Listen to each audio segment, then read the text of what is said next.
विधानसभा हाजीपुर। बिहार के 243 विधानसभा सीटों में से एक हाजीपुर विधानसभा सीट है। वैशाली जिले में स्थित ये विधानसभा क्षेत्र हाजीपुर लोकसभा निर्वाचन क्षेत्र के अंतर्गत आता है। बता दें कि इस सीट पर साल 1951 में हुए चुनाव में कांग्रेस के सरयुग प्रसाद विधायक चुने गए। इसके बाद 1957 और 1962 में भी कांग्रेस का ही कब्जा रहा और दीप नारायण सिन्हा लगातार 2 बार विधायक चुने गए। 1967 में इस सीट पर कम्युनिस्ट पार्टी ऑफ इंडिया के केपी सिंह चुनाव जीते। 1969 में एसएचडी के मोतीलाल सिन्हा कानन विधायक चुने गए। 1972 में भी मोतीलाल सिन्हा कानन ही विधायक चुने गए, लेकिन इस बार वो संयुक्त सोशलिस्ट पार्टी की तरफ से मैदान में थे। 1977 में जनता पार्टी के जगन्नाथ प्रसाद यादव विधायक चुने गए। 1980 में कांग्रेस के जगन्नाथ प्रसाद राय और 1985 में लोकदल के मोतीलाल सिन्हा कानन चुनाव जीते। 1990 में कांग्रेस ने इस सीट पर फिर से कब्जा जमाया और जगन्नाथ प्रसाद राय विधायक चुने गए। 1995 में जनता दल के राजेंद्र राय चुनाव जीतने में कामयाब रहे। इसके बाद 2000 से इस सीट पर लगातार बीजेपी का ही कब्जा है। 2000, 2005 के फरवरी, 2005 के अक्टूबर और 2010 में लगातार 4 बार नित्यानंद राय विधायक चुने गए।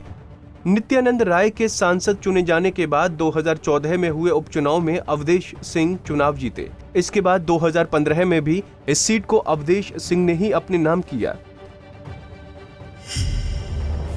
अब अगर आंकड़ों के हिसाब से बात करें तो साल 2015 के विधानसभा चुनाव में इस सीट पर भारतीय जनता पार्टी के अवधेश सिंह ने कांग्रेस के जगन्नाथ प्रसाद राय को 12,195 वोटों से हराया और विधायक चुने गए। अवधेश सिंह को कुल 86,773 वोट मिले थे, जबकि दूसरे नंबर पर रहे राम जगन्नाथ प्रसाद राय को कुल 74,578 वोट मिले थे।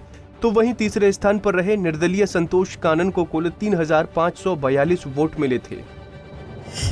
वहीं 2010 में हुए विधानसभा चुनाव के परिणामों पर नजर डालें तो इस सीट पर भारतीय जनता पार्टी के नित्यानंद राय ने लोक जनशक्ति पार्टी के राजेंद्र राय को 16,609 वोटों से हराया और विधायक चुने गए।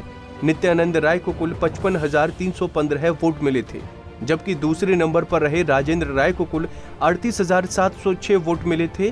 तो वहीं तीसरे स्थान पर रहे निर्दलीय मनोज शुक्ला को कुल 11,226 वोट मिले थे।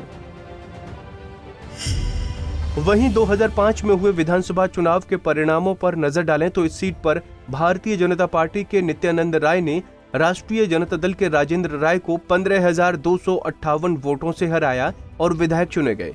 नित्यानंद राय को कुल 47,760 वोट मिले थे, जबकि दूसरे नंबर पर रहे राजेंद्र राय को कुल 32,502 वोट मिले थे। तो वहीं तीसरे स्थान पर रहे लोक जनशक्ति पार्टी के मनोज शुक्ला को कुल 19,081 वोट मिले थे। पिछले 6 चुनाव परिणामों पर नजर डालें तो इस सीट पर लगातार भारतीय जनता पार्टी का ही कब्जा है, लेकिन जिस तरह से इस बार चुनाव में कई गठबंधन मौजूद हैं, ऐसे में किस पार्टी को जीत मिलेगी ये तो चुनाव परिणाम आने के बाद ही पता चलेगा। Bureau report, Punjab Kesari TV.